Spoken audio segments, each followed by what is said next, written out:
낚시 여행 떠나자. 감성도 낚아보자. 참돔 볼락 나갔다. 생활낚시 DPF. 안녕하세요. 유튜브 TV 뽕남이 형님입니다. 시작할 때 노래 괜찮았나요? 오늘 제가 일을 많이 해가지고 오늘 좀 힘들었어요. 그래서 저처럼 일이 힘드신 분들 많죠. 힘내라고 신나는 노래를 라이브로 방송을 진행해 봤습니다. 자, 노래를 못하지만 많은 응원을 부탁드립니다.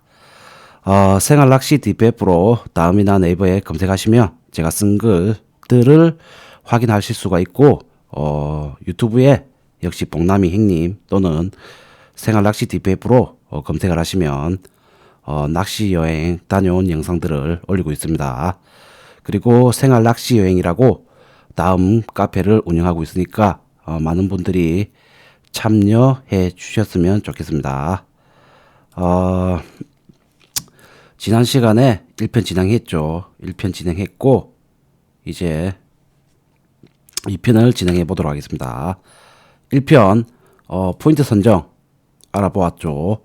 자, 이 방송 안 보신 분들은 포인트 선정이 가장 중요하니까 꼭 확인하시고 2편을 보셨으면 좋겠습니다. 오늘은 갑오징어 낚시 시즌하고 물때 시간을 알아보겠습니다. 자, 바로바로 넘어가도록 하겠습니다. 방송 목적 저번에 설명드렸죠. 읽어보시면 될 것 같고, 자, 대본이 없으니까 실수 이해 부탁드립니다. 그리고 3번 요걸 좀 말씀드리고 갈게요. 제가 지금까지 낚시 다니면서 경험한 것들, 그리고 고수들에게 듣고 배운 것들 포함해가지고 설명을 합니다. 그리고 추후에 조금 바뀔 수 있는 내용들이 있을 수 있다는 거 분명히 말씀드립니다. 왜냐하면 이 새로운 낚시법이 나올 수도 있죠. 그리고 새로운 낚시 기술이 나올 수가 있습니다. 그리고 제가 모르는 특이한 또 낚시 기술이 또 있을 수가 있겠죠. 이런 것들이 존재할 수 있으니까 추후에 제가 이런 것들을 알게 된다면 설명드릴 건데, 지금부터 제가 설명드린 거는 이제 기본적으로 갑오징어 낚시를 하시는 분들이 기본적으로 알고 계셔야 되는 일반적인 사항들을 설명한다는 것을 설명드립니다. 그리고 저의 노하우도 포함되어 있죠. 그리고 생활낚시 고수님들이 저에게 얘기해 준 것들도 포함되어 있습니다. 자, 다음으로 넘어가겠습니다. 자, 갑오징어 낚시 시즌 알아보도록 하겠습니다. 갑오징어 낚시 시즌은 이제 두 번으로 나누죠. 봄 시즌과 가을 시즌으로 2회로 이제 시즌이 진행이 됩니다. 봄 시즌은 특징 한번 볼게요. 봄 시즌은 진짜 대물이 올라옵니다. 진짜 큰 놈이 올라온다는 거죠. 이 깊은 바다에 있다가 이 산란을 하러 이 망파제나 연안으로 이제 수심이 비교적 얕은 곳으로 와서 산란을 합니다. 요때 잡히는 크기는 2리터 생수통만큼 크기가 나오죠. 2리터 한 2kg 정도 된다는 얘기인데 어마어마하게 크다는 얘기입니다. 그리고 조금 봄 시즌에 또 다른 특징은 이제 마리수 재미는 볼 수가 없어요. 많이 잡을 수는 없지만 잡으면 큰 놈이 올라온다. 이제 이런 게 특징이고, 그리고 이 봄 시즌에 또 갑오징어는 잡기가 힘들어요. 민감하다는 얘기입니다. 아주 민감하고 의심이 많기 때문에 실제로 봄 시즌에 갑오징어를 치러 나오셨다. 그분은 고수입니다. 고수. 많이 해보셨고 낚시를 잘 하시는 분이죠. 입문자가 봄에 잡기는 조금 힘들 수가 있다. 요 정도 아시면 될 것 같습니다. 근데 이제 가장 중요한 것이 이 바다에서 봄의 정인데 요게 가장 힘들어요. 그럼 봄 시즌이 언제냐? 우리가 생각하는 봄하고 같냐? 이제 요 부분이 이제 조금 생각을 해봐야 됩니다. 바다에서 봄의 정의를 한번 얘기해 보자면 제 생각이에요. 이 서해안이 빠릅니다. 서해안이 봄이 빨리 오고 그 다음에 진도, 완도, 그리고 여수, 그리고 남해, 그리고 남해 동부, 이제 뭐 삼천포, 고성, 통영, 거제 쪽으로 봄이 온다라고 생각하시면 될 것 같아요. 저의 주장입니다. 저의 주관적인 생각이죠. 왜냐하면 이 조과를 나오는 걸 보면 알 수 있어요. 이게 서해안이 갑오징어가 빨리 올라오고요. 그리고 그 다음에 여수가 올라오고요. 그 다음에 남해, 그 다음에 삼천포, 그다음에 고성 통영 쪽으로 이렇게 조과가 올라오는 걸 확인할 수가 있습니다. 그래서 우리가 보통 이 봄이라고 하면 4월에서 5월 사이라고 봄이라고 생각을 하는데 요즘에 좀 기상이 좀 이변이 많죠. 기상 이변이 많아가지고 조금 이 시기적으로 특정하기는 힘들어요, 날짜를.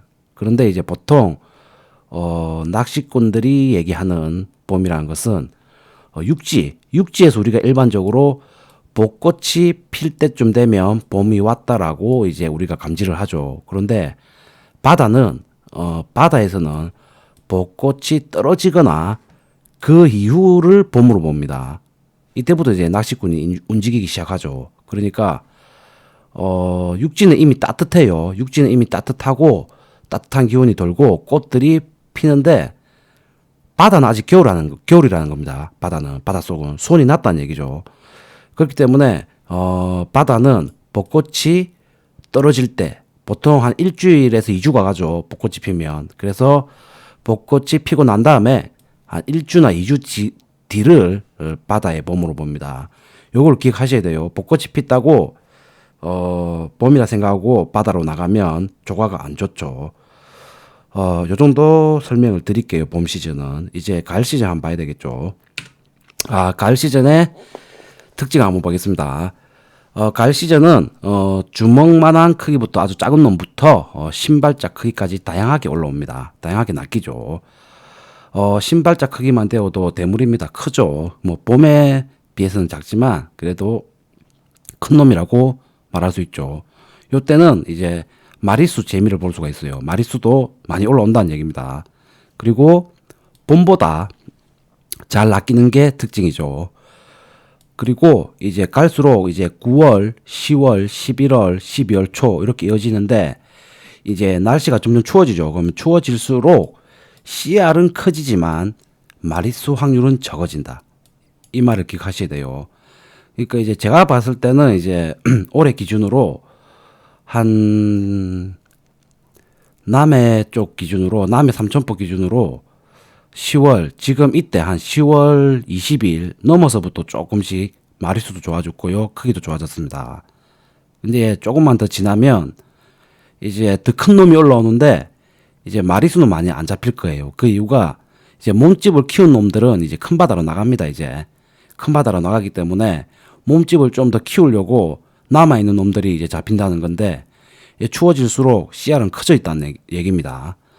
그렇게 하고 이제 또 바다에서 가을의 정인데 이 바다에서 가을의 정 이것도 제가 조과를 확인해 보면 서해 쪽이 먼저 오는 것 같아요. 가을이. 그리고 남해 서부 뭐 여수 그리고 남해 동부 통영 거제 순서로 오는 것 같아요. 요게 뭐 과학적으로 뭐 얘기할 수 없지만은 저의 경험입니다. 왜냐하면 이제 올해 기준 10월 중순부터 10월 중순에 이제 비가 안 와가지고 갑오징어가 낚시가 많이 되었죠. 자, 남해 서부라고 하면 이제 여수 남해인데 요쪽에 씨알이 커지고 있었어요. 씨알이 커지는 중이었고 주먹만한 크기에서 신발짝 크기로 이제 점점 그 씨알이 좋아지고 있었어요. 근데 서해에는 이미 대물이 나오고 대물이 나온 걸 떠나서 대물이 막 떠요. 물 위로 수면으로. 그만큼 이제 서해는 이미 먼저 시작됐다는 거죠. 갑오징어가. 그리고 거제 통영은 이제 시작되는 분위기예요. 작은 놈들이 올라온다는 얘기죠. 그러면 제가 이런 걸 이제 분석해 봤을 때는 역시 가을도 이제 서해가 먼저 시작되고 그 다음에 진도 남해 여수 그리고 남해 삼천포 통영 거제 쪽으로 시작이 된다. 갑오징어 낚시 기준입니다. 저의 생각입니다. 저의 생각이고 제가 분석한 결과고 이러한 것들을 어떻게 이제 논리적으로 설명을 할 수 있을까라고 고민을 해봤는데 이제 요거죠. 수온이죠. 수온하고 이제 해류, 난류, 한류인데 어떤 영향이 있을까라고 제가 좀 고민을 해봤어요. 그래서 이제 다음 한번 보죠. 지금 이제 제가 이렇게 주장하는 거에 대한 이제 근거를 가지고 왔습니다.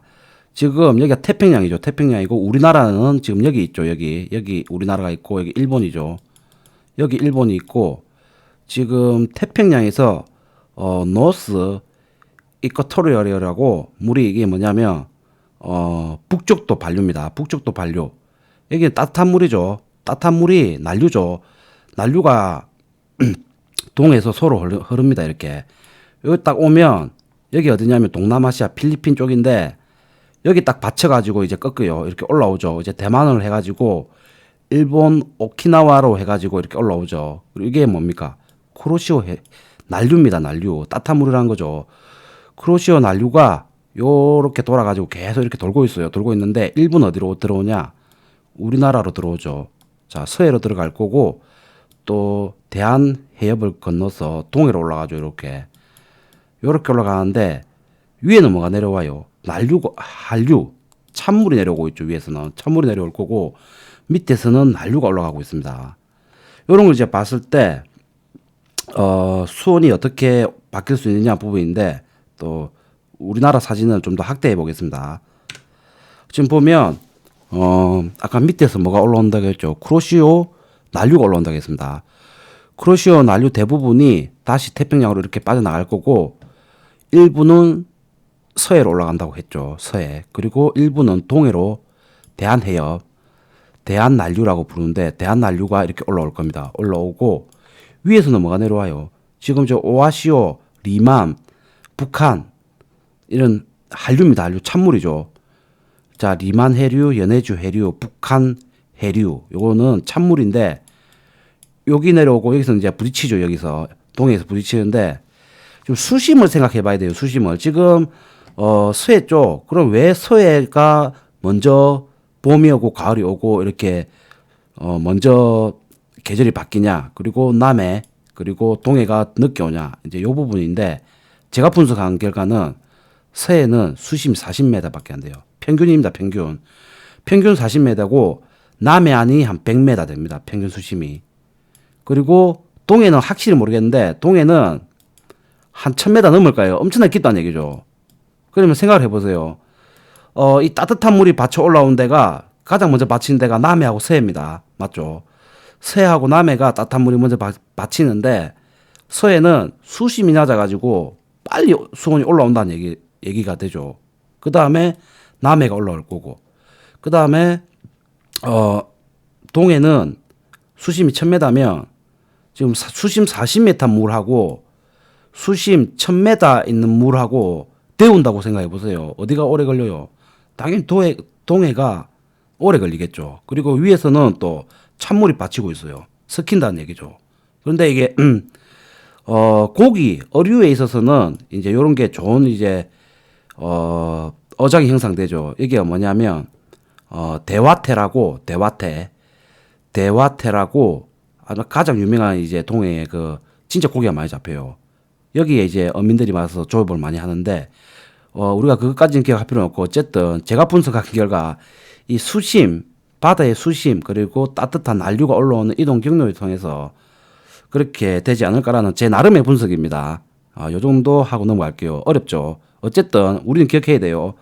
서해가 먼저 갑오징어 기준입니다. 서해가 먼저 시작된다. 그리고 전남 남부가 시작되고 그 다음에 남해 여수가 시작되고 그 다음에 통영 거제 순으로 넘어간다. 이렇게 되는 것 같아요. 이렇게 생각하시면 될 것 같아요. 그러면 겨울이 되면 이런 얘기가 있거든요. 11월 말이 되면 서해는 갑오징어 낚시가 끝난다고 해요. 서해는. 그런데 남해는 12월 초까지 가능한 적이 있다고 하거든요. 그 말이 뭐냐? 역시나 계절이 이렇게 타고 올라온다는 거죠. 요거 기억하시면 될 것 같아요. 그래서 가장 막판에 갑오징어 낚시가 어디서 이루어지냐? 저 통영 거제 쪽에서 이루어집니다. 막판. 무슨 말인지 알겠죠? 자, 요 정도 기억하시고 다음으로 넘어갈게요. 어땠나요? 제 나름의 분석인데 좀 어이가 없을 수도 있겠고 좀 논리적일 수도 있는데 어쨌든 좋게 봐주셨으면 좋겠습니다. 우리는 결론만 기억하면 돼요.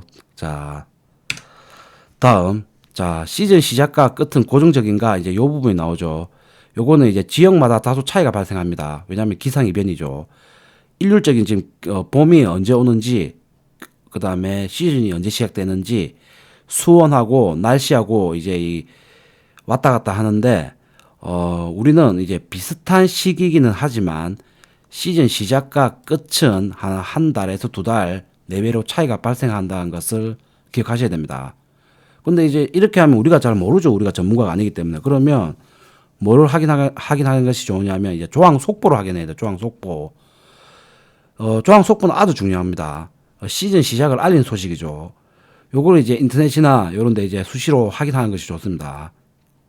뭐 만약에 제가 뭐 갑오징어 낚시 나가는 데가 만약에 여수라고 생각해 봅시다.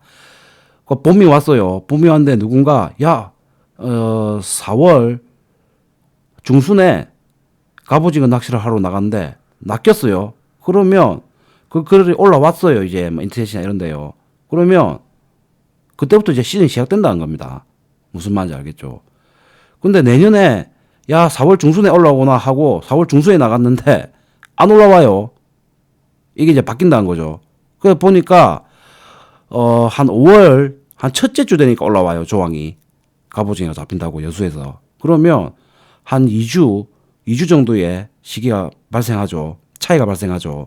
그래서 항상 이제 내가 노리는 어종이 언제 나오는지 알아야 되고, 그리고 시즌 시작을 알리는 조항 속보는 아주 중요합니다. 요걸 알고 계셔야 돼요. 무슨 말인지 알겠죠?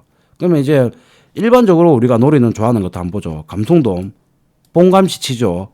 그리고 여름에 듬성듬성 나오고 가을에 잡으러 나가죠. 그리고 문어, 여름부터 시작해가지고 가을에 대물을 잡으러 가죠. 그리고 무늬 오징어, 여름에서 가을, 맞죠? 보통 여름이고 또 늦으면 가을까지도 가죠. 그리고 쭈꾸미, 여름, 가을, 초겨울, 맞죠? 그리고 농어, 여름부터 가을. 볼락은 언제나. 볼락이 실제로 이제 볼락 낚시 좋아하시는 분들은 여름에 볼락이 안 잡힌다고 하죠. 근데 제가 이제 잠수를 하는데, 다이빙을 하는데 볼락은 항상 있습니다. 항상 있는데 여름에는 이제 수온이 올라가다 보니까 조금 깊은 데 있어요. 깊은 곳이라든가 그 돌구멍 사이, 그리고 큰 바위 아래에 위치하고 있어요. 무슨 말인지 알겠죠? 근데 이 볼락 수중 영상은 제가 두 개 이제 그 수중 영상을 찍어 놓은 게 있습니다. 그거 제 영상 찾아보시면 확인할 수가 있고, 볼락은 언제나 있습니다. 여름에도 언제나 있는데, 문제는 우리가 그 방파제에 가면 확인할 수가 없죠. 그리고 또 수심이 낮죠. 일반적으로 방파제 수심은 10m 이상 안 나오잖아요. 볼락이 맞죠. 10m 이상 안 나오죠. 진짜 깊은 데 가도 한 8m 정도 나오죠. 방파제가 깊다고 하면. 근데 제가 이 볼락 낚시 한 분들 혹시나 참고하세요. 볼락이 가장 많이 제가 때를 많이 본 곳은 9m입니다. 수심 9m. 수심 9m에서 엄청나게 많이 봤고, 그리고 12m권까지. 한 요 정도 사이에서 볼락 때를 많이 봤어요. 자, 볼락 낚시 하시는 분들은 참고하시라고 말씀드렸습니다. 물론 다른 부수적인 조건도 맞아야 되겠죠. 암석이 있어야 되고, 조류가 흘러야 되고, 물먼지가 일어나야 되고, 요런 볼락이 좋아하는 그 특징들이 있습니다. 그런 것들을 제가 이 볼락 수주 영상 참고하면서 참고하시라고 영상을 한번 보시면 도움이 되실 거예요. 어쨌든 우리가 기억해야 되는 것은 다 가을, 가을, 가을, 가을, 가을. 다 가을이죠. 이만큼 가을은 낚시꾼들에게 축복의 계절입니다. 자, 가을 되시면 낚시를 꼭 해보셔야 돼요. 요 정도 하고 또 다음 넘어가 볼게요. 자, 이제 갑오징어 낚시 물때 계속 방송을 하고 있습니다. 갑오징어 낚시 물 흐름입니다. 이제 이게 뭐 조류라고 물 흐름이 조류를 말하죠. 보통 이렇게 표현을 많이 합니다. 원활한 속도의 조류가 흘러주는 곳이 조과가 좋다. 일반적인 표현입니다. 그러니까 물이 좀 흘러줘야 된다는 얘기죠. 물이 좀 가줘야 갑오징어 조과가 좋아진다는 얘기입니다. 그리고 쭈꾸미 낙지는 흐름이 느린 곳이 조과가 좋다. 또 이렇게 표현을 하죠. 그러면 이제 우리가 물대를 나누는데 죄송합니다. 한 물부터 15물까지 나누는데 그 뭐 갑오징어 뿐만 아니라 이제 보통 이제 좋은 물대라고 하면, 낚시하기 좋은 물대라고 하면 5물부터 5물부터 8물까지, 그리고 아홉물까지 이제 소통이, 조류의 소통이 좋다고 말할 수 있죠. 이때가 이제 물이 빠르고 어류의 활동이 활발하기 때문이죠. 이제 이게 일반적인 얘기입니다. 그리고 또 이런 얘기를 많이 하죠. 들물, 완전 물이 다 들었다는 얘기입니다. 만조. 그리고 날물, 물이 다 났다. 간조. 요럴 때보다 중물이 조항이 좋다고 하죠. 중물. 이 말이 무슨 말이냐면, 이렇게 방파제가 이렇게 있죠. 방파제가 있으면, 방파제가 이렇게 있으면 물이 차오르죠. 물이 가장 많이 빠졌을 때 날물, 간조죠. 물이 가장 많이 들었을 때 들물, 이렇게 되는데, 자, 물이 점점 내려가죠. 그리고 다 빠지고도 점점 올라오죠. 그러면 요 중간, 이걸 중물이라고 하는데, 이 중물이 조항이 좋다고 일반적으로 우리가 얘기를 많이 합니다. 낚시꾼들이. 맞죠? 근데 이 위에 5가지 조건이 모든 포인트에 적용이 되는가? 라고 고민해 봐야 돼요. 근데 저는 그렇지 않다라고 설명해 드립니다. 자, 다음으로 넘어가 보겠습니다. 자, 한마디만 더 할게요. 왜냐하면 포인트마다 달라요. 이 만조 때 조과가 좋은 곳이 있고요. 무슨 말인지 알겠죠? 날물 때 물이 다 빠졌을 때 고기가 잘 잡히는 때가 있고, 일반적으로 중물, 중간물 정도가 고기가 잘 잡힌다. 이제 요게 가장 많이 쓰는 표현인데, 이게 포인트마다 달라요. 자기가 나가는 포인트에 들물에도 낚시를 해봐야 되고요. 날물에도 낚시를 해봐야 되고요.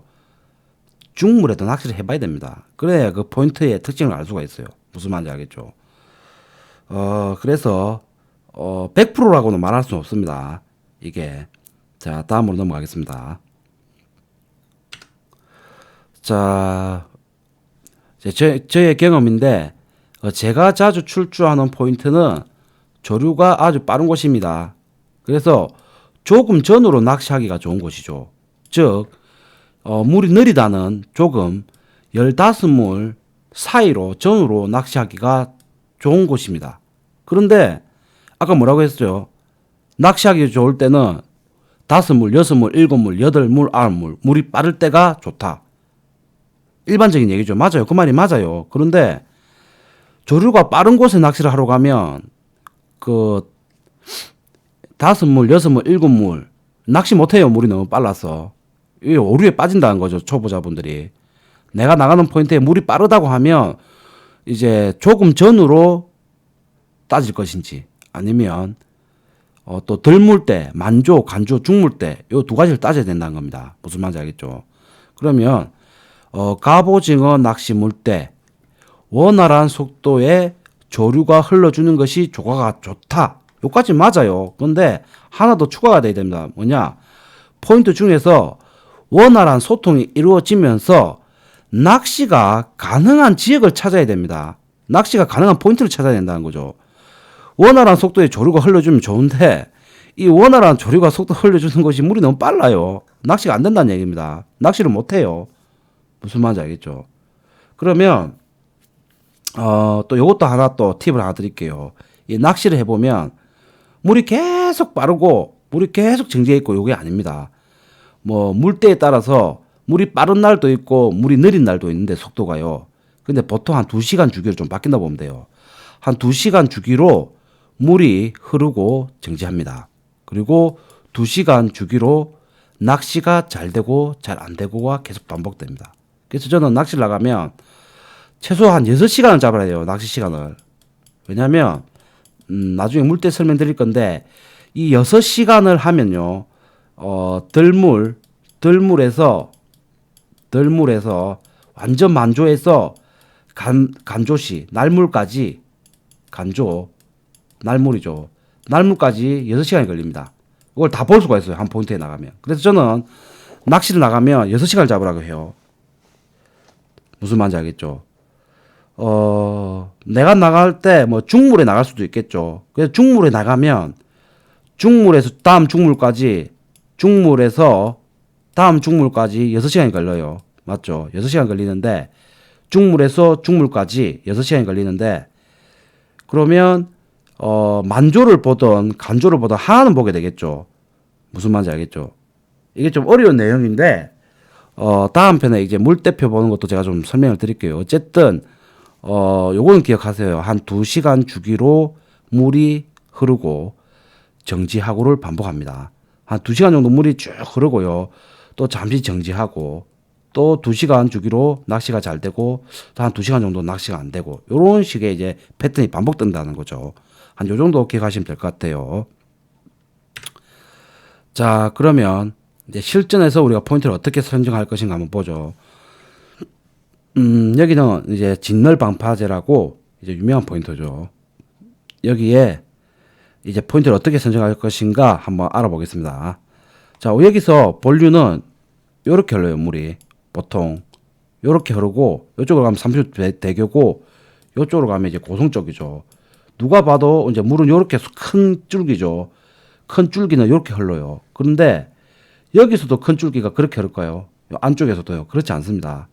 자, 요쪽에서 요렇게 받치겠죠. 요렇게 물이 요렇게 올 수도, 요렇게 갈 수도 있고 요렇게 갈 수도 있고 그건 모르죠. 맞죠? 물은 항상 바뀌기 때문에. 근데 요렇게 간다고 생각해 봅시다. 요렇게 물이 큰 줄기가 요렇게 가는 타이밍이 있을 건데 그때 이제 보통 우리가 추천하는 낚시 포인트가 요 끝자리죠. 방파제 끝자리인데 방파제 끝자리를 노리죠. 왜냐하면 여기가 소통이 원활한 곳이죠. 그런데 물이 여기 딱 받치는데 큰 줄기가 여기 받치는데 여기 낚시하면 될까요? 안 됩니다. 왜? 힘든 낚시가 됩니다. 찌낚시든 뭐 루어 낚시든 힘들어요. 물이 너무 빨라가지고. 그러면 실질적으로 요럴 때는 이제 어디로 잡아야 되냐 포인트를 이제 예를 들어서 요렇게 받치다가 요렇게 물이 돌 겁니다. 여기서는 이제 물이 돌아가지고 요렇게 나갈 거죠. 이렇게 돌면서 도는 지역이 있어요. 이렇게. 그러면 실질적으로 포인트는 요쪽에 형성된다는 겁니다. 포인트는. 무슨 말인지 알겠죠? 왜? 확률적으로 봐도 여기 이제 물이 빠르면 고기가 많이 이동하겠죠. 그런데 원활한 소통이 이루어지지만은 낚시가 안 된다니까요. 물이 너무 빨라서. 무슨 말인지 알겠죠? 그럼 낚시가 가능한 지역을 찾아야라고 했잖아요. 그럼 어디냐? 요쪽이 형성된다는 거죠. 무슨 말인지 알겠죠?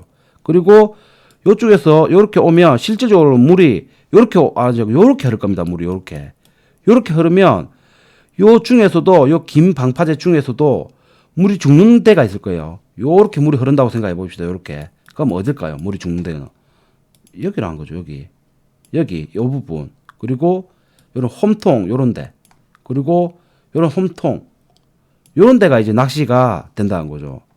요런 곧불이 나와가지고 요런 데서 낚시를 한다? 물이 빠른 날 힘든 낚시가 됩니다. 분명합니다. 힘든 낚시가 되고 요런 데보다는 요런 꺾이는 부분 요런 홈통 요런 데 홈통 요런 데가 낚시하기가 좋다는 겁니다. 무슨 말인지 알겠죠? 예를 들어서 설명드린 겁니다. 왜냐면 정답은 없어요. 자, 물이 천천히 가는 날 그러면 조금 전으로 물이 천천히 가면 당연히 여기 서야 됩니다. 당연히 여기 서야 되죠. 왜? 물이 천천히 가는 날은 요 본류 속도가 천천히 느릴 겁니다. 그러면 당연히 확률 가장 높은 데로 노려야 돼요. 무슨 말인지 알겠죠? 이제 예를 들어서 설명한 겁니다. 이렇게 포인트를 찾으셔야 돼요. 그러면 이 진널 방파제에서 어디를 찾아야 될 것인가? 그거는 이제 데이터를 쌓아야 돼요. 본인이. 조금 때도 나가보고 그리고 물이 빠를 때도 나가보고 덜 물 때 나가보고 날 물 때 나가보고 중 물 때 보고 무슨 말인지 알겠죠? 이렇게 이제 자기가 데이터를 쌓아갖고 정보를 축적해야 됩니다. 다음 한번 보죠. 여기는 남해대교 쪽입니다. 여기도 물이 엄청나게 빨라요. 여기 지금 남해대교가 놓여 있습니다. 남해대교가 놓여 있고 그리고 물은 요렇게 본류는 요렇게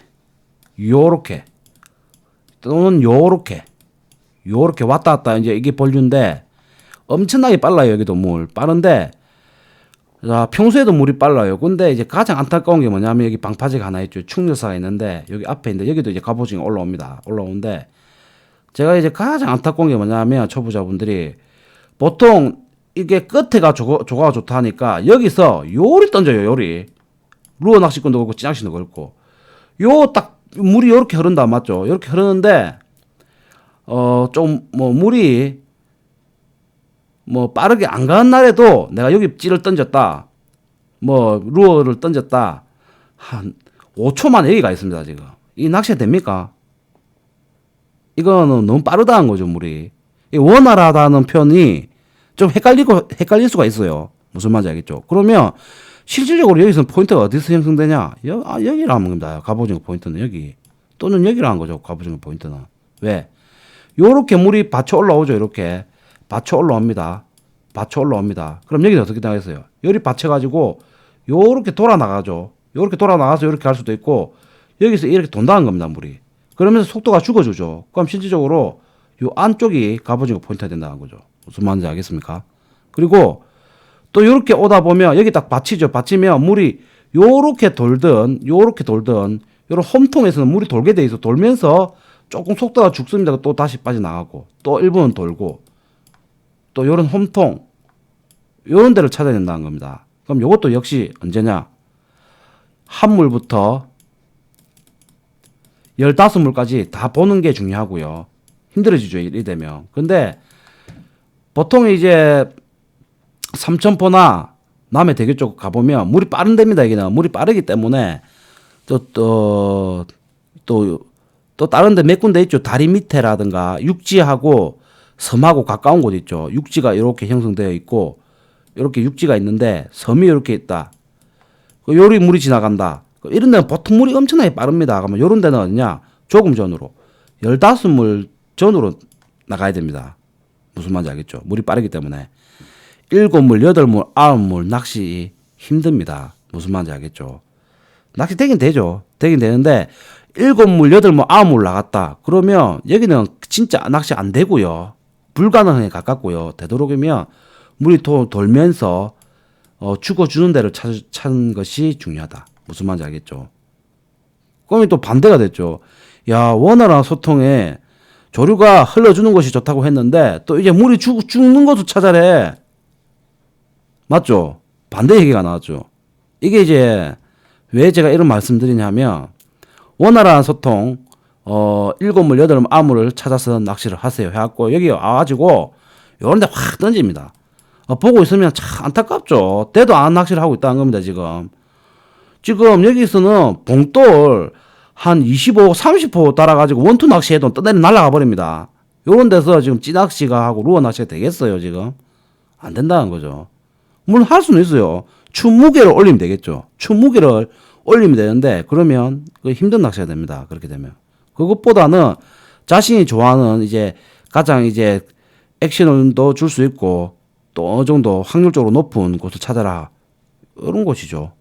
자기 채비에서 이런 홈통을 찾아가지고 자신의 최적화된 그 채비로 이런 데 노리는 것이 좋습니다. 다음 한번 보죠. 자, 여기도 이제 갑오징어가 올라온 데입니다. 하동군 수협인데 이제 여기에 남해 대교가 이제 지나갑니다. 그러니까 물이 요렇게 본류가 요렇게 가든 또 요렇게 오르든 시간에 따라 바뀌겠지만 또 본류가 흐르겠죠. 이런 경우에 누가 봐도 확률이 가장 높은 것은 이쪽 내항입니다. 맞죠? 누가 봐도 확률 가장 높은 것은 이쪽 내항입니다. 맞죠? 이쪽으로.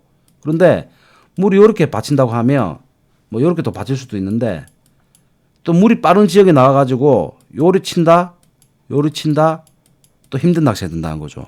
무슨 말인지 알겠죠? 물론 조금 전으로 가가지고 제가 얘기했죠. 2시간 물이 빠르고 2시간 물이 느리다. 그러면 느린 타이밍에 이런 데 노래 보셔도 돼요. 그런데 보통 이제 제가 말씀드린 게 뭐냐면 홈통을 말했죠. 홈통. 실제로 포인트는 여기 형성됩니다. 여기. 본류가 딱 받치는 여기 꺼트리는 힘든 낚시가 돼요. 힘든 낚시가. 무슨 말인지 알겠죠? 그러면 여기 딱 오다가 또 물이 이런 데 돌 겁니다. 이렇게 돌면서 요런 홈통 물이 도는 요 정도 지역 그리고 물이 또 탁 오다가 받치는 지역 한 요 정도 지역 그리고 홈통에서 낚시를 해야 원활한 소통을 기대할 수가 있고요. 낚시가 가능한 포인트가 된다는 겁니다. 무슨 말인지 알겠죠? 그리고 이 밤에 되면 이 하동군 수협에 보면 억수로 강한 이 불 3개 쏴줍니다. 여기가 갑오징어 포인트라는 거 제가 팁을 드릴게요. 그리고 여기 가운데 있죠. 여기도 갑오징어 쭈꾸미 포인트라고 제가 설명해 드립니다. 무슨 말인지 알겠죠? 자, 요렇게 포인트를 찾아가시면 될 것 같습니다. 어쨌든 다시 한번 설명드리면 물이 빠른 곳에서는 조금 전으로 원활한 소통이 있는 것을 찾으시면 좋다는 말씀을 드립니다. 다음 한번 볼게요. 자, 여기 또 늑도 나왔어요. 늑도. 여기 초양도고, 여기 문어낚시하러 많이 나오죠. 여기 이 자리 문어낚시, 요 자리, 그리고 요 자리, 또 여자 물 빠지면 요 자리 이런 데 낚시를 많이 하시는데, 여기 물 엄청나게 빠릅니다. 물 엄청나게 빨라요. 요리 올라와도 물이 엄청나게 빨라요. 여기서도 제가 낚시를 해보면 좀 안타까운 게, 여기는 조금 전으로 무조건 나와야 돼요. 제가 물이 빠른 데는 조금 전으로 나와야 되는데, 조금 전으로 나와도 물이 빠릅니다. 이제 이때도 물때를 보면서 이제 컨트롤 해야 되는데, 일곱 물 전으로 나와가지고, 물 가장 빠르게 나와가지고, 요리 던집니다. 던진 순간 5개 세면 요가 있어요, 지금. 거짓말 좀 못해서, 여기서 여기까지 날라와봐요, 내 채비가. 이 낚시 됩니까? 안 돼요. 그럼 어디냐? 실질적으로 포인트는 여기서 여기가 아니라, 물론 이제 여기를 놀릴 수 있는 물때 타이밍이 나옵니다. 맞죠? 또 설명드릴게요. 2시간 물이 빠르고 2시간 물이 죽는다. 정답은 아니지만은 이제 제가 설명드린 거는 이렇게 쭉 물이 빠르다가 물이 좀 죽었다가, 물이 쭉 흐르다가 물이 빠르다. 요걸 강조하는 겁니다. 그럼 그때 이제 노리면 되는 거고, 실질적으로 여기서 노린다고 하면 여기입니다. 여기 포인트는. 여기 볼로 탁 받치는데 여기서 이렇게 돌아요, 또 물이. 그럼 여기서 물이 죽어요. 그리고 이쪽 부분 물이 죽어요. 이게 물이 죽는 데를 찾아야 돼요. 물이 빠른 데는. 무슨 말인지 알겠죠? 안전빵으로 내항을 노려도 되죠. 이런 데는 진짜 조류 영향을 조금 받을 거니까. 근데 요리 들어오는 고기들이나 갑오징어만 노려야 되기 때문에 확률이 낮죠. 여기보다는 분명히 외항 쪽이 맞긴 맞는데 물이 너무 빠르다는 겁니다. 그리고 늑도 한번 보죠. 늑도도 물이 이렇게 쫙 빨라요. 맞죠? 이렇게 쫙 빠르죠. 이제 여기 서가지고 찌낚시 하시는 분들 봤고, 갑오징어 낚시 하시는 분들도 많은데, 물이 빠릅니다, 여기는. 빠르기 때문에, 내가 나가는 날에 맞춰가지고 물이 너무 빠르다가 어디 형성되겠어요? 여기입니다, 여기. 무슨 말이야? 여기 또 돌 겁니다, 물이. 그리고 여기 물이 돌겠죠. 요런 도는 거. 그리고 요 안쪽. 요렇게 물이 죽어주는 데가, 물이 죽었다고 하지만 물이 워낙 빠르기 때문에 요런데 조용하게 물이 돈다는 거죠. 요런 데 찾아야 됩니다. 그리고 또 요런 데. 무슨 말인지 알겠죠? 요런 데는 이제 수심이 너무 낮아요. 요런 데는. 수심이 너무 낮으면 미끌림이 많죠. 수심이 낮은 데서도 올라올 수 있지만 이제 조금 걸림이 많기 때문에 이제 여기는 좀 비추합니다. 늑도. 그리고 이제 요런 데 볼락 루어도 많이 하시죠. 요렇게 이제 포인트를 선정하는 겁니다. 무슨 말인지 알겠죠? 하나만 더 보죠. 늑도 뒤편입니다. 늑도 뒤편 방파제 여기 있는데, 여기도 물 엄청 실이 빨라요. 물 엄청 실이 빨라요. 평소에도 물 빨라요. 여기 와가지고 이제 고수분들은, 여기에 낚시를 많이 서보신 분들은 이쪽으로 씁니다. 왜? 내가 물이 언제 죽는지, 몇 물 때 죽는지, 중물인지 덜물인지 날물인지 맞춰서 나와요. 그 시간 따면 하고 빠집니다. 무슨 말인지 알겠죠? 그러면 이제 늑도 뒤편 방파제가 있는데, 물이 요렇게 받치면 여기도 물이 빠르죠. 빠른데 누가 봐도 이쪽이 확률이 가장 높겠죠. 높은데 물이 빠를 때 또 여기를 노리면 낚시가 불가능해지죠. 그럼 어디냐? 요쪽이라는 겁니다. 요쪽. 안쪽이라는 거죠. 왜? 요렇게 오든 여기 물이 또 돌 겁니다. 돌든가 빠져나가든가 들어오든가 하면서 물이 좀 죽어주는 데가 있어요. 그리고 여기를 하는 거죠. 포인트는 또 여기 홈통이라는 거죠. 무슨 말인지 알겠습니까? 어쨌든 낚시 물때가 참 어려워요. 이게 물때가 진짜 어렵고 설명할 것도 많아요. 지금 요 정도 설명드렸는데 제가 이렇게 설명드려도 이해를 못 하실 것 같아가지고 조금 걱정이 됩니다. 어쨌든 원활한 소통이 중요한데 여기에 오류가 좀 숨어 있어요. 무슨 말인지 알겠죠? 내가 낚시 나가는 곳에 물이 너무 빠르다. 그러면 조금 전으로 포인트가 형성되는지 정말 7물, 8물, 9물 물이 빠를 때 포인트가 형성되는지 일단 알아야 돼요. 그걸 알아야 되고 그 다음에 들물, 날물, 중물 다 보는 것이 중요하다. 그걸 쌓아가야 됩니다. 데이터를 자기가. 자, 그렇게 하시면 될 것 같고요. 어쨌든 진짜 오늘 시간 길어졌어요. 같은 얘기인데 힘들죠. 이게 이제 실질적으로 힘들고 다음 편에는 그래서 제가 이제 물대표 보는 법을 넣었습니다. 물대표 보는 법에 조석과 그리고 조류 이런 대한 용어 정리를 좀 해볼 거고, 조석표가 아니라 물대표 보는 법하고 이제 낚시 시간, 갑오징어 낚시 시간에 대해서 설명하겠습니다. 오늘 참 길었죠. 40분 걸렸어요 지금. 지금 제 목이 칼칼하고 엄청나 힘드네요. 어쨌든 생활 낚시 대박 낚시 DPF였습니다. 도움이 되셨다면 추천 한번 주시고요. 항상 오복 충만하시기를 빌고 안전한 생활 낚시 즐기시기를 바라겠습니다. 여기까지 하겠습니다. 유튜브 TV 뽕남이 형님이었습니다. 감사합니다.